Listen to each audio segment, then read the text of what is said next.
Coming up on Getting Real to Heal with Dr. Grace. Did that abortion lead to other unwanted behaviors? I was pretty well on a path of self-destruction from probably age 16 to 28, but I firmly believe that was the biggest hurt ever in my life. Welcome to a place where we discover the freedom and healing found only in Jesus Christ. Through powerful stories, our guests tell how He turns pain into peace, rewrites lives, and restores the wholeness only He can give.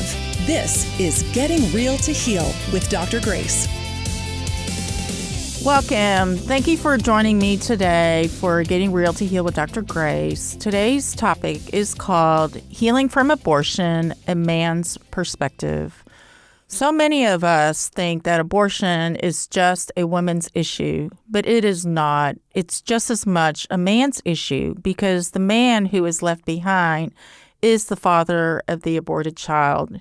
And many people do not understand the impact of abortion that it has on men. Today, my special guest is Tony McCoy, who is going to share his story about the loss of his child through abortion many, many years ago and the consequences that he actually had to go through and how it deeply impacted him for many decades to come. Tony McCoy is a bi-vocational pastor, and Tony has shared his testimonies across many churches and many events. And Tony and I we worked together when CARE was started, which is Christ-Centered Abortion Recovery and Education, about 15 years ago, where he and I would lead Bible studies for men and women who've had a past abortion to come to the cross of Jesus with it. And so Tony, his secret trade is that he is a very gifted mechanic, and I cannot tell you how many cars he's fixed in our family's lifetime. Tony, he went to Louisiana Baptist Seminary, and he got his associates, his bachelor's, and his Master of Arts degree there. He is married to Sherry for 39 years, and they live in Tyler, Texas, and they have 2 grown daughters and 1 grandson. And Tony is very active in his home church, which is my church as well, Green Acres Baptist Church, and he serves in leadership in the ministry of Families Count and also of Celebrate Recovery for many, many years. Welcome to the show, Tony. Well, thank you very much. Yes. So, Tony, let us start with telling me and telling the listeners a little bit about your childhood. Okay. All right. So everything was pretty good until I was about 8 years old. We used to ride horses, have horses and a little farm and all that. So there's a lot of family interaction, a lot of stuff like that. But, I was the youngest of 3. So sometimes that worked out for me, sometimes it didn't. Right, right. Because 3 boys, so a little rough and tumble there sometimes. Yes. But nonetheless, it was real good till like 8, maybe even 10 years old. And then the family started, the mental health, the drug abuse, the alcohol abuse and all that started showing up. Okay. Started getting chaotic after that. Right. So that definitely impacted you as a young child and just the dysfunction and all of the addictions and all of that that came with it. And so were you attending church at that time?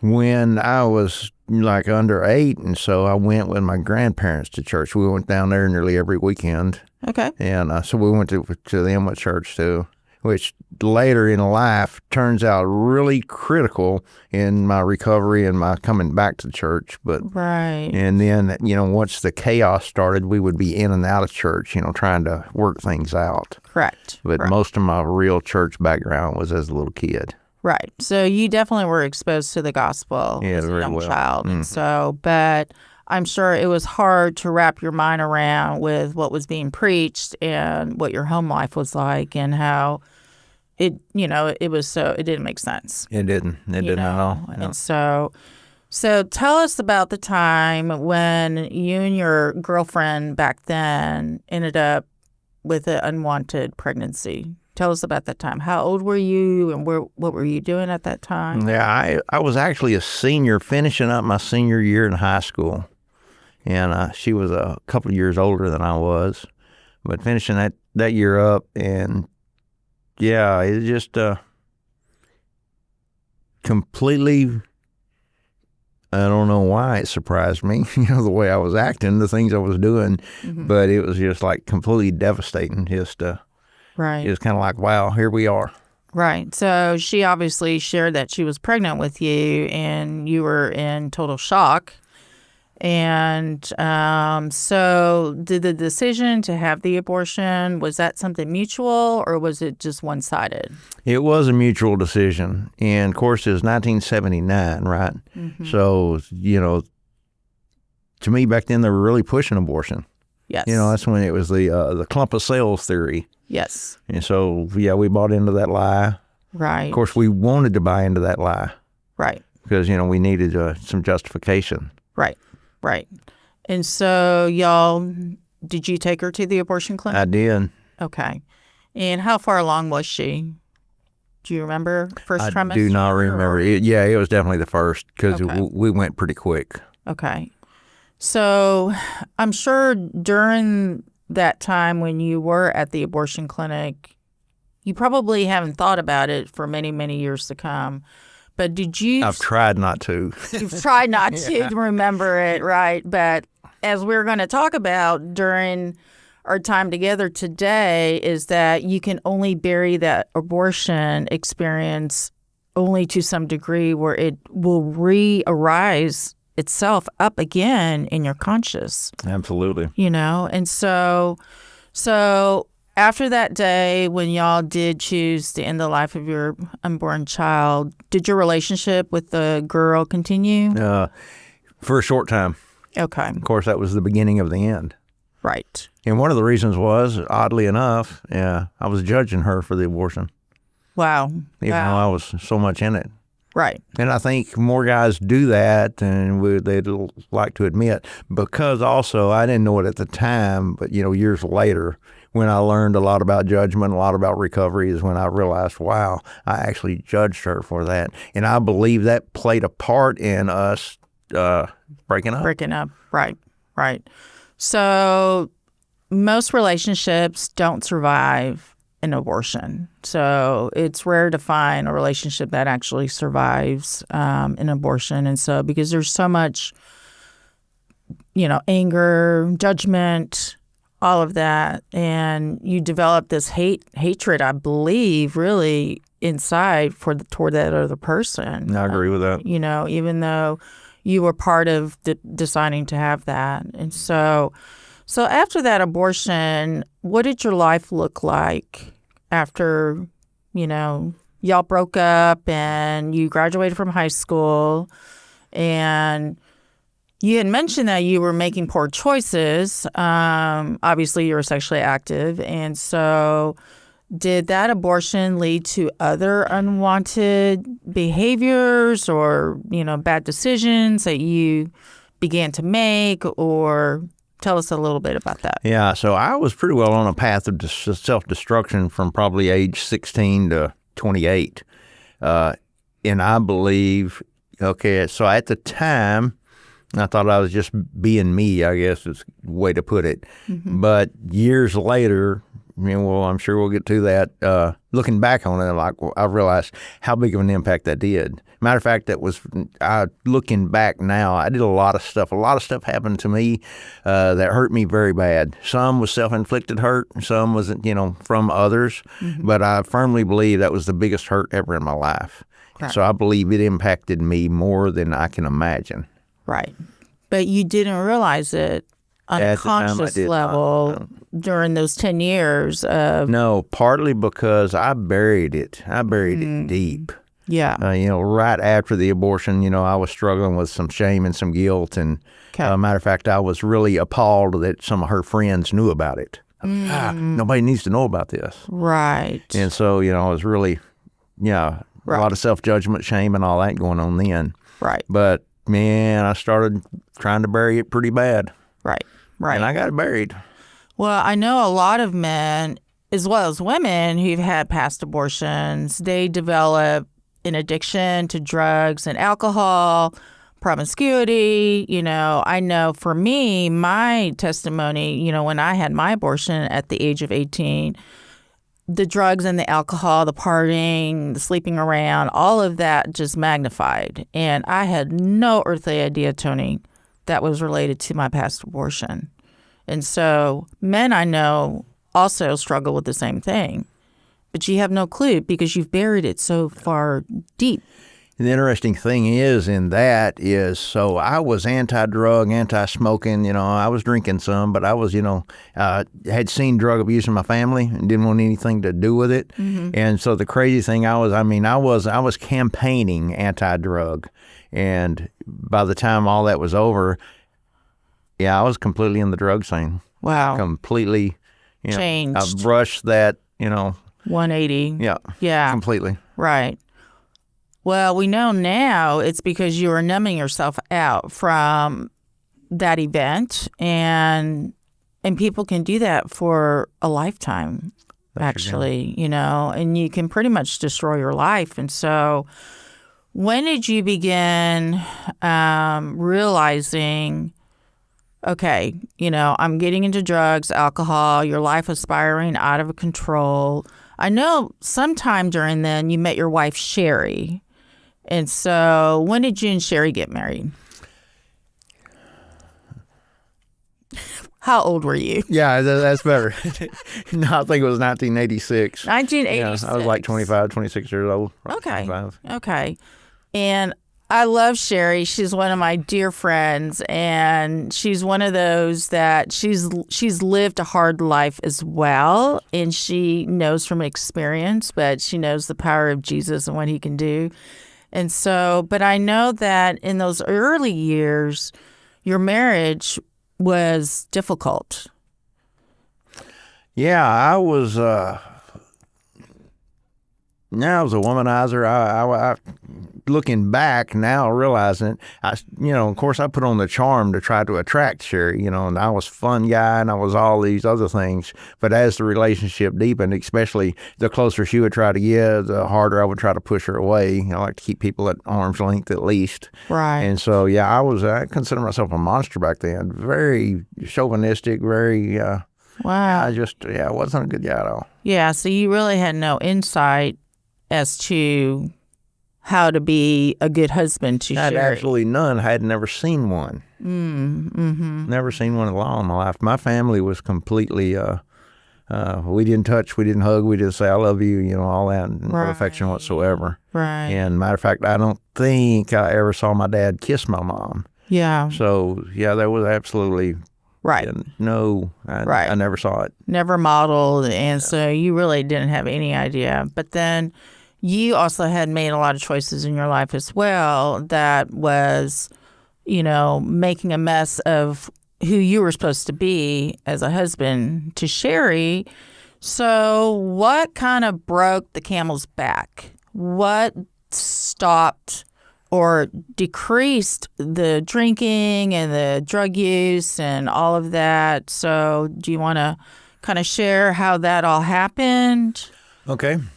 So I call it but God moments in my life. One of my favorite phrases in the Bible is but God. When Abraham laughed and said, my wife can't have a child, God said, but God. Mm-hmm. The Bible says, but God said, no, Sarah will have the child. And then even in Acts, where Peter's talking about Jesus was crucified, mm-hmm. He says, but God raised him from the dead. Mm-hmm. So I feel like it's those but God moments in my life because I wasn't trying to straighten up. I didn't want to straighten up. I didn't want to get it right. Yeah. But God started orchestrating some things in my life that started happening. One of them, of course, was prison. Yeah. I finally got myself in such a mess that I ended up there. Right. And from there, again, when I got out of there, I never intended to straighten up. Okay. I was out of the drug scene, but it wasn't out of my head. Right. So even when I was out not doing that, it was still in my head. It was the lifestyle that I really liked because the lifestyle really fit with my numbing, my, avoiding and all that stuff and keeping people at arm's length. And so. Right. Afraid of intimacy and being vulnerable because that abortion basically just takes away your whole self-worth. And you just... Yeah, I had this false pride, that I was bulletproof, I guess you'd say. Matter of fact, I would tout that. Yeah, I'm bulletproof. Right. And, realizing now the arrogance and all that was actually false pride. Right. Because I was just covering something up. Right. Covering everything up. Right, covering everything up. And so even though you landed in prison for a while, when you came out, your heart hadn't changed at all. And so, but, the drugs, you decided, okay, I'm kind of done with that. But you really didn't have, did you have Jesus come back? Did you start praying or reading the word or... So that's another but God story. Uh-huh. All right, so I got out, and the state of Texas was smart enough to make me go to a drug education class. I hated it. I hated AA. Matter of fact, I got through out of the drug education class. They said I had a bad attitude. I don't know where they got that. Not surprised. Yeah. So, but God made sure that I was in that drug education class in AA, and I met a guy that I liked. And he kept inviting me to church. And eventually I went to church. Okay. And so eventually the more I got, the more I wanted. And that's where I believe those early church years are so important, because I started remembering things that my Sunday school teacher was teaching us and the things we were learning, even as grade schoolers in church. They were coming back to me as an adult. Yeah. And I believe it was because of that the return began. Right. Well, I know it was. I know it was. Well, the word says his word never comes back. That's right. I believe that completely. I am living proof of that. Yeah. So even though you had chosen such a rough life and all that, once you got out and God put this miraculous man in your life that reintroduced you to church and to having a relationship with Jesus, then the Lord's the only one that can change our hearts. So he then started making some changes that you needed in your life. Radical changes. It was unbelievable, the difference. Radical changes. Wow. Matter of fact, okay, so even when I got into church, I decided in my brain, I'm like, I'm never going to quit drinking. I'm a grown man. I deserve beer and all this stuff. But another but God moment. But God sent this little piano playing lady to our church. She loved Sherry. And she liked me. I wouldn't say she loved me. Anyway, she tolerated me, maybe. She loved Sherry, liked me, and hated alcohol. And her and Sherry started praying that I would quit drinking. Okay. And one day I just did. Okay. I just did. Put it down, had no desire, but you hadn't been praying for it. But these two ladies were. Yep. Wow. That's the power of prayer. Yeah. Now then, so just like the children of Israel, God delivered them over and over and over. I don't believe I would have stayed delivered had I not done the work in recovery and discipleship and all that to stay delivered. Correct. But he just miraculously, he took the desire from me. Right. But I would have returned. Right. As a dog returns to his vomit. Right. Because I would have forgot how bad it looked. Right. That's why a dog can return to his vomit, because it don't look like vomit to a dog. Right. But what you just said is very important. It's that you had to do the work. You had to get into the Word. You had to be in prayer.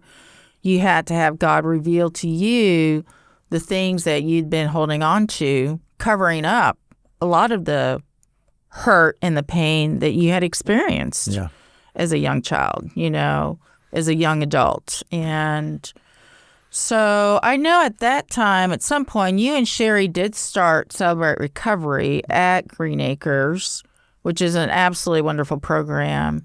And so would you say that's kind of when, were you kind of like over most of the stuff by then, or did God continue to work in you through leadership at CR? Yeah, I was completely over it by then. Okay. So once I got into church, another but God moment, God provided a way for me to go to seminary.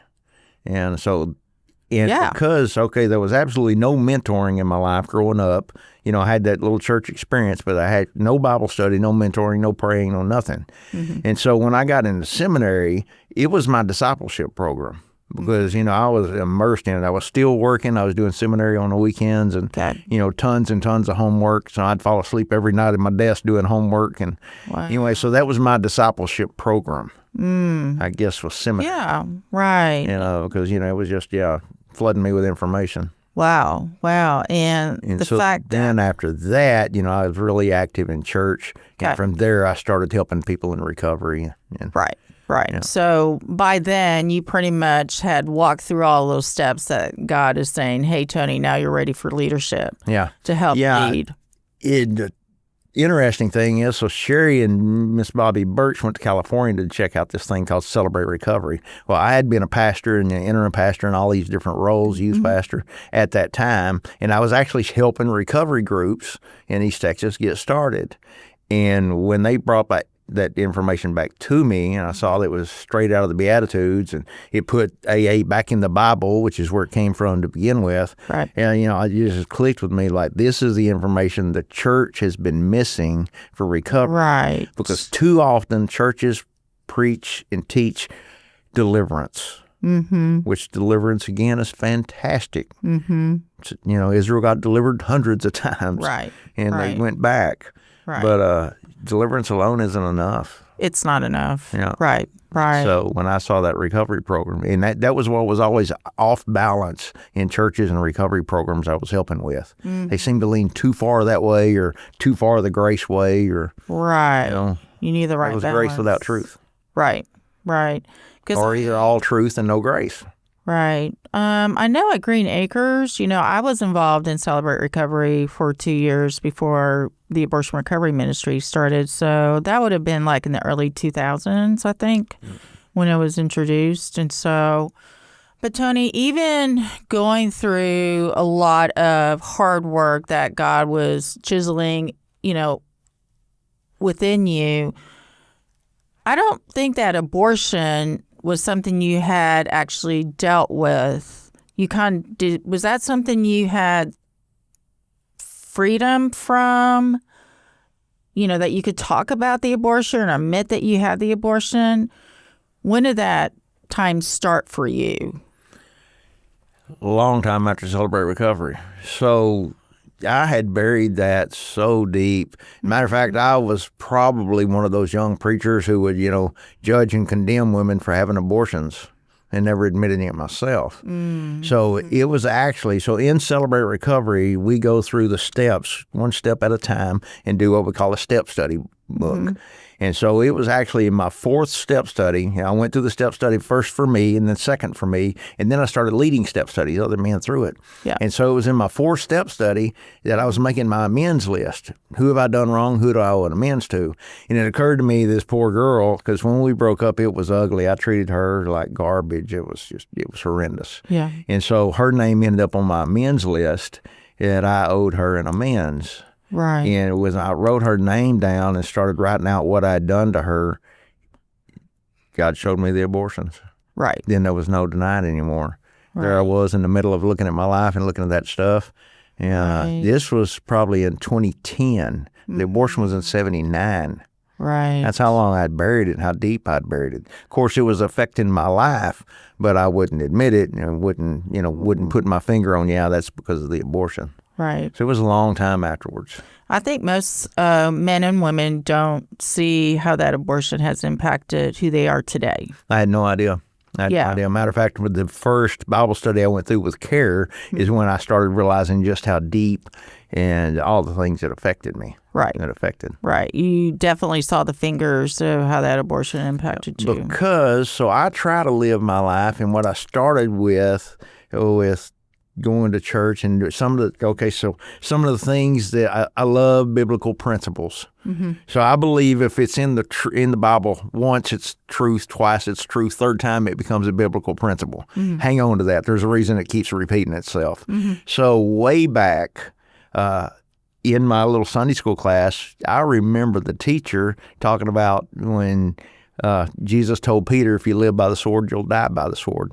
That's a biblical principle. Mm-hmm. You know, if you live that lifestyle is going to kill you. Mm-hmm. So biblical principles have always been very important to me. Mm-hmm. So as I went through and started learning these biblical principles in that Care Bible study, one of the biblical principles that I learned was the husband's job is to protect and provide for the wife. Right. And the principle behind that is you go completely against that principle when you choose abortion. Right. Because you definitely didn't protect. Right. And you definitely didn't provide. Right. So biblical principles, yeah, I'm all huge. about it. And so it's interesting, though, that even though you had been walking in recovery for a lot of years, that abortion never surfaced in your mind until the time when you were doing the fourth study of doing Celebrate Recovery. And I want to say that because I want our listeners to know that the Lord is going to show you that when it's time for you, when he knows that you can accept it and that you can admit to it, that you can begin to deal with it. Like, you know, I think he's a gentleman. I don't think he just throws all of our sins in our faces all at once, because it would just overconsume us, you know? Another truth in the Bible that is my absolute favorite verse, and I use it when I tell my story and when I teach, is John 1:14, when it says, you know, he became flesh and dwelt among us. We've seen his glory, the glory of the one and only from the Father, full of grace and truth. Mm-hmm. I believe that grace and truth are in the text in that order, if for nothing else but for me, because I had to have years of seeing God's grace before I could stand the truth about Tony McCoy. Right, So right. that had to be in order. No, that is good, because if we didn't have that grace and that mercy, you know, and knowing that we are forgiven for our sins, there's no way that we could admit. That's why it didn't crush me when I realized it in that 4-step study. Good. Because if I would have realized it without his grace, it would have crushed me. Right. What would I have done with it? Right. The question, especially after denying it all those years, teaching recovery, preaching, doing all those things, what would I have done with it without grace? Right. So Right. So honestly, you never shared that part of your life until the Lord began to reveal himself. It never admitted it out loud to anybody. Wow. Didn't talk to it with my family, my friends, nobody. Right. Did Sherry know? She did. She did. Not in the beginning. Not in the beginning. But eventually it came out. Right. Because of the rumors around town and stuff. But yeah. But then still, it wasn't me that told her. Oh. I didn't tell nobody. Okay. She found out from somebody else. And I'm sure she was just so happy about that. Yeah, excited. Tony. By then, the true me was showing up anyway, so it was there's just another notch in my belt, right? No, I need you and Sherry to be on the podcast talking about surviving the marriage, and like God can really strengthen your marriage even despite the odds, of who we are. So when you finally did go through that care study, you started seeing how that abortion had impacted you. Then obviously you became more vocal and started sharing that in all the places that you were asked to speak. And so did the Lord show you, Tony, at any point if your baby was a boy or a girl? No, he did not. Okay. Well, you will find out one day. Yeah. As a matter of fact, so there was when I was at a church with a bus ministry, and we went around and picked up these, let's just say underprivileged kids in a bus ministry, and it was one that was very special to me, and her name was TJ. Mm-hmm. And so I named the unborn baby TJ because it can go male or female. Yeah. That's nice. So you knew that. So the Lord did give you a name for the baby. Right, okay. Just not a gender. Right. Yeah, that is one of the things that, you and I know we walk our women and our men through, where finally the Lord has you give them a name because it bestows humanity on them. Exactly. That they are a person and that that they are with Jesus and that we are going to see them and be reunited one day. And so it's a beautiful thing. And so as far as like making amends with your past girlfriend, did you ever reach out back to her, or did you just kind of lay that? That was not a safe area to go. I didn't, because the issue gets even more complicated than that afterwards. And I was probably the worst thing that ever happened in that girl's life. And so she had moved on and very successful with her marriage and all that.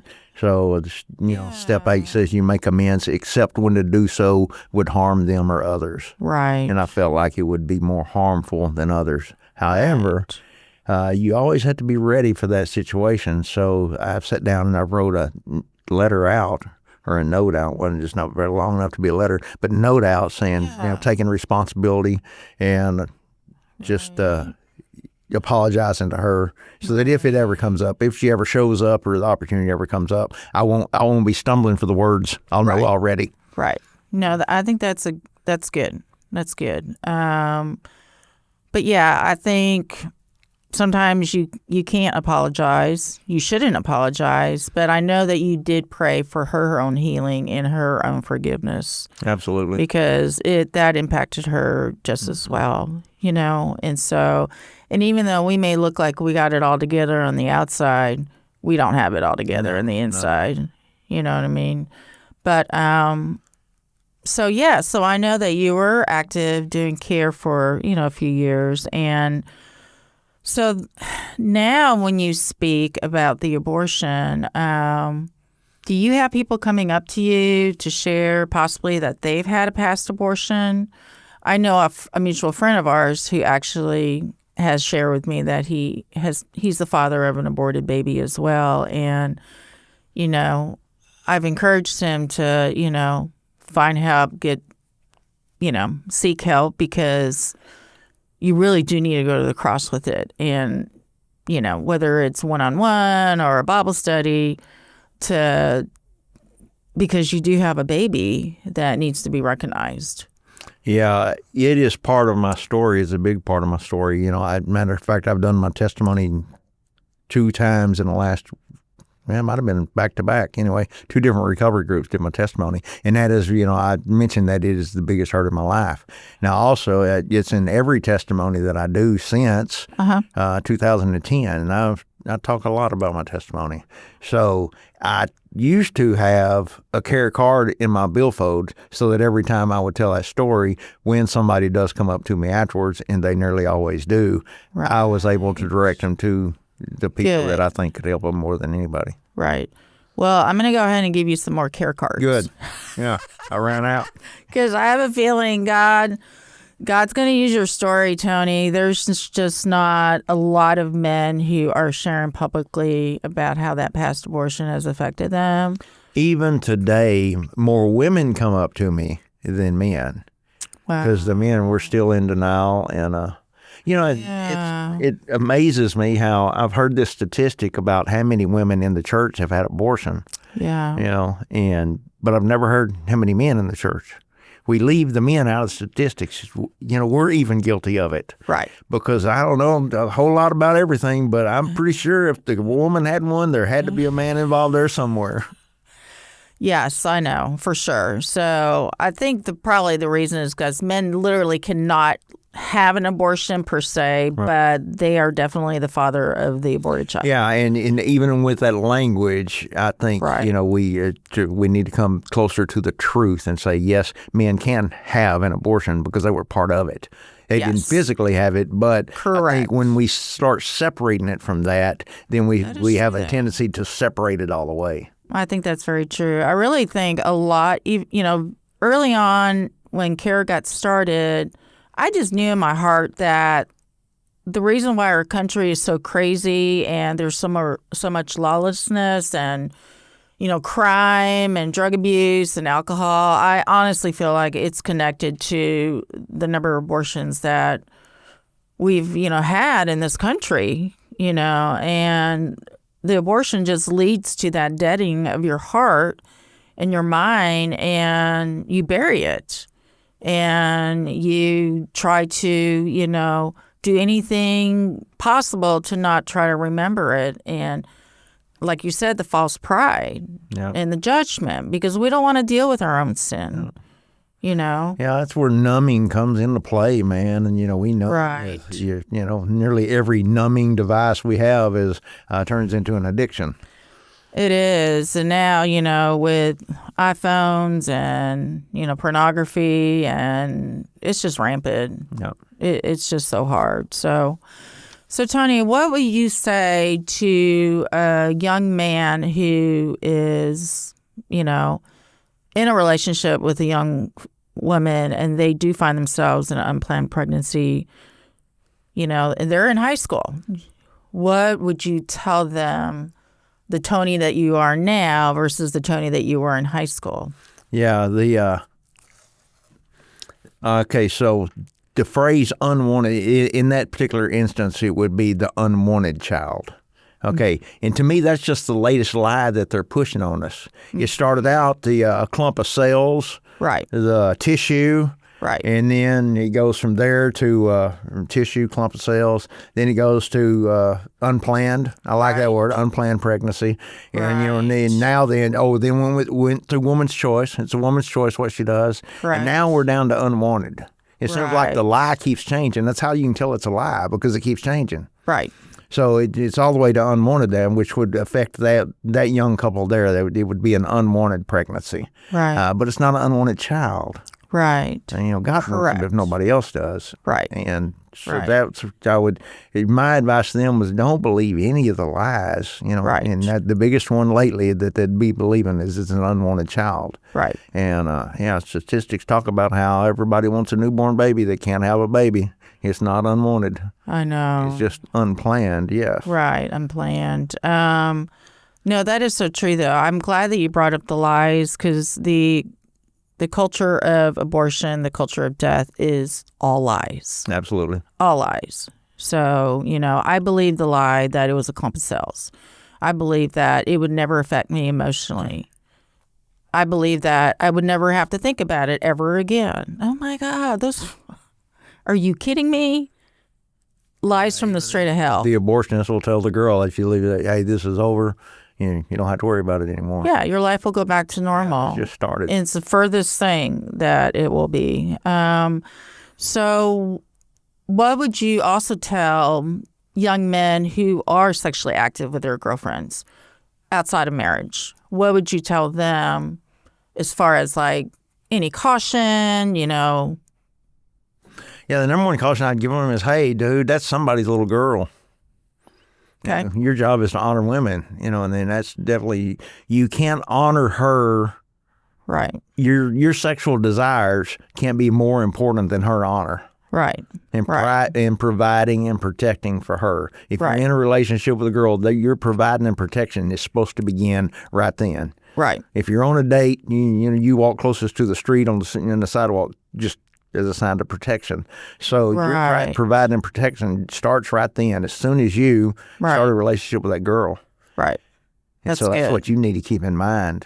Right. No, that is good. Somebody's daughter, Somebody's little girl. and so, sex outside of marriage, obviously, is not something God wants. And because there's so many repercussions that come from that, including unwanted children, Yep. and so, but the Lord, He knitted us, each of us in our mother's womb, we're fearfully and wonderfully made, and, all through Scripture, you have people who are in, relationships that they shouldn't be in, and then, they have children, but God can bring beauty from you making the right decision, and so, but I don't know, Tony. I just feel like this topic, even though Roe v. Wade has been overturned, about 2 years ago, the rate of abortion is still ongoing. It's 1 out of 4 women. And, chemical abortions now are so prevalent. There are more chemical abortions, medication-induced abortions, than they are surgical abortions now. And even though we are a pro-life state, the young women are getting these medications shipped across state lines. And, just recently I had a young woman who's actually my dental hygienist, and she heard my story, and I got a phone call from the dentist, and he just said, you have to help her. You have to help her. She just had a chemical abortion, and she's totally devastated. And so, it's happening. And I think using our voices, our testimonies to educate and share with others so they don't walk down the same road of destruction as we have is so important. And I mean, that. Getting upstream of the problem is what we got to do. That's one of the things about the Families Count ministry that we're in. We're trying to teach parents how to be parents. Actually, so all these kids are ending up in foster care. That program is about teaching parents how to be parents before the kids end up in the foster program. So it's getting upstream of the problem. And that's one thing, I like about education and all that is if we can figure out a way to get upstream from the problem of abortion, that's where the big success is going to come in. Right. No, I think it's all great to give recovery and all that stuff, but man, I wish we didn't have to have recovery. I know. Wouldn't that be awesome? Oh, that would be so awesome. Life would be so much better for society and all of us, So you had mentioned that you did not know as a young man that, men were designed to protect and provide, and I've always believed that. Beverly Klein, that started Living Alternatives, which is a pro-life ministry. They help mothers who are not married with unplanned pregnancies choose life. And so she taught me long ago that men were meant to procreate, protect, and provide. And when abortion happens, that just shatters all of that. And that's when the destruction starts to happen in your life. And so I believe, here's the way that works. So if I'm going to protect my family is going to feel secure. And there's so much trouble in the world. There's so much power in a woman feeling safe and secure.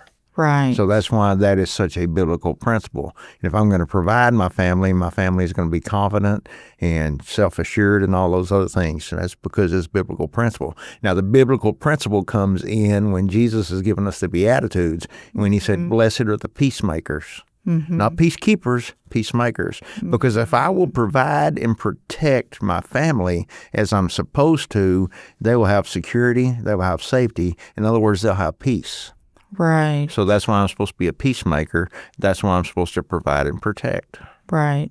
Biblical principles. I love biblical principles. I know. And I really feel like men, they are lost in our society now on how to lead their families, especially if you've had a rough past, and you could still be in the church. It doesn't matter. You still feel like you're not equipped. Right. And so... and in that ill-equippedness, we start taking on, we start trying to get things for ourselves. And this is the last thing we need to, dude, is it really all about you? Right. I know. You can say that because you used to be that guy. Yeah, that's right. I know. Exactly. We see ourselves, I would like to believe that we're having this conversation because of my intellect. Right. But that's just not how it is. I think this is life, real life experience, Tony. So, but anyhow, some of the resources that our listeners can get to, we'll have it, pop up on our home screen, and it's for the Families Count. It's that ministry that you and Sherry have been involved in, where you are reuniting parents with their children who have been taken away from them. And so, but it's basically sharing the gospel. Absolutely. And providing just groundwork, biblical principles for these parents to learn and how to bring their children and be able to provide a healthy environment. And I mean, it's such an important ministry, huge. It's going to impact generations, And then I know Celebrate Recovery will be also up on our show notes as well, which is it's probably international now. It is international. So, because all of us are broken in one aspect or another, and it's a powerful program. It's a good thing it is international because addiction's international. Right. So it needs to be international. Sin is international. There you go. Abortion is international. Like, name whatever sin you have in this world, somebody's done. Right. And so, and then the other, obviously, link is for CARE. And so, careabortionrecovery.com. And so, as I mentioned earlier, if there is a man or a woman who is listening who has had a past abortion, Tony and I both would love for you to reach out to us. CARE, the website, find information about CARE. Because there is help. There's somebody that can walk you through the most difficult part, which is admitting the first step that I actually had an abortion. And I know for me, that was the most difficult part, was walking into that Bible study, admitting that I did have an abortion many years ago. And so, but one of the things that we're so scared of, or I was so scared of, is the very thing that we need is you can't walk through that alone. Right. You got to have some help. Right. You got to have grace and truth. You got to have Jesus' skin on is what you need. But I wanted, the isolationist in me, I wanted to keep that completely to myself. And so as a result of that, I would like to keep my recovery to myself. Right. That didn't work that way. No, it doesn't work that way. It doesn't work out too good. But it's incomplete at the very best. Right. Well, the enemy is the one that wants to keep us silent. He does not want us to even speak about it. All he wants to do is continue to heap shame on us about it. And so, but anyhow, yeah, that is definitely, you need to have one other person that you can share what you have been through. That's why James 5:16 exists, isn't it? Mm-hmm. Just pray for each other. Confess your sins to one another. Sins, that's big. So that you may be healed, because there is power in prayer. And so it takes another person for you to be fully healed. Right. And you and I know this. Anybody who's seeking, they want that forgiveness, they want healing from the Lord for their abortion, Satan is going to try every way he can to stop that from happening. So the power of prayer, just other people who can be interceding for you to help you break through and not listen to the enemy's lies and to move forward in what God is telling you to do, is so important. Absolutely. It's critical. Yeah, it is very critical. And so Tony, tell the listeners how they can get a hold of you.